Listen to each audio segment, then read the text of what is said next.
ബംഗ്ലാദേശിൽ കഴിഞ്ഞ കുറച്ച് ദിവസങ്ങളായി കുറച്ച് ആഴ്ചകളായി വലിയ ആക്രമണങ്ങളൊക്കെ ഉണ്ടാകുന്നുണ്ട്, പ്രത്യേകിച്ച് ന്യൂനപക്ഷങ്ങൾക്ക് നേരെ. അതിൽ ഇന്ത്യയുടെ ആശങ്ക അറിയിക്കുകയാണ് ബംഗ്ലാദേശിനെ.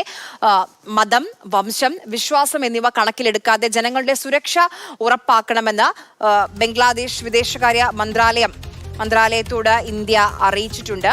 പി ബസന്ത് ഡൽഹിയിൽ നിന്ന് വിവരങ്ങളുമായി ചേരുന്നുണ്ട്. ബസന്ത്, കൂടിക്കാഴ്ച നടത്തുന്നു, മുഹമ്മദ് യൂനസിനെ കാണുകയാണ് നമ്മുടെ വിദേശകാര്യ സെക്രട്ടറി. എന്തൊക്കെ കാര്യങ്ങളാണ് ഇന്ത്യ അറിയിക്കുന്നത്?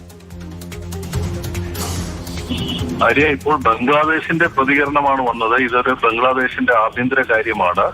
മാത്രമല്ല, മതം, വംശം ഒന്നും നോക്കാതെ തന്നെ ബംഗ്ലാദേശിന്റെ പൗരന്മാരെ സംരക്ഷിക്കാനുള്ള ഉത്തരവാദിത്വം ബംഗ്ലാദേശിനുണ്ട് എന്നാണ് വിദേശ മന്ത്രാലയം ഇപ്പോൾ വ്യക്തമാക്കിയിരിക്കുന്നത്. പക്ഷെ അതിൽ ഏറ്റവും സുപ്രധാനമായിട്ടുള്ള വാചകം ബംഗ്ലാദേശിന്റെ ആഭ്യന്തര കാര്യമാണെന്നാണ് ഇപ്പോൾ ഇന്ത്യൻ വിദേശ സെക്രട്ടറിയുടെ സന്ദർശനത്തിന് ശേഷം പുറത്തിറക്കിയ വാർത്താക്കുറിപ്പിൽ ബംഗ്ലാദേശ് വിദേശകാര്യ മന്ത്രാലയം വ്യക്തമാക്കിയിരിക്കുന്നത്.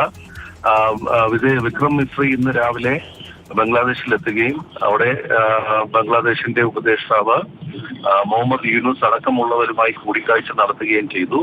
വിദേശ സെക്രട്ടറി ജംഷുദ്ദീനുമായും കൂടിക്കാഴ്ച നടത്തി. അതോടൊപ്പം തന്നെ വിദേശ ഉപദേഷ്ടാവുമായും അദ്ദേഹം കൂടിക്കാഴ്ച നടത്തിയിട്ടുമുണ്ട്. അതിനുശേഷം ഇന്ത്യയുടെ ആശങ്ക ഇന്ത്യ അറിയിച്ചതായി വിക്രം മിശ്ര അറിയിച്ചിട്ടുണ്ട്. ന്യൂനപക്ഷങ്ങൾക്കെതിരെയും ഹിന്ദു ക്ഷേത്രങ്ങൾ, അതായത് സാംസ്കാരിക സ്ഥാപനങ്ങൾ, ആരാധനാലയങ്ങൾക്കും നേരെ നടക്കുന്ന ആക്രമണങ്ങളിൽ ഇന്ത്യയുടെ ആശങ്ക അറിയിച്ചുവെന്ന് വിക്രം മിശ്ര നേരത്തെ വ്യക്തമാക്കി. ശരി.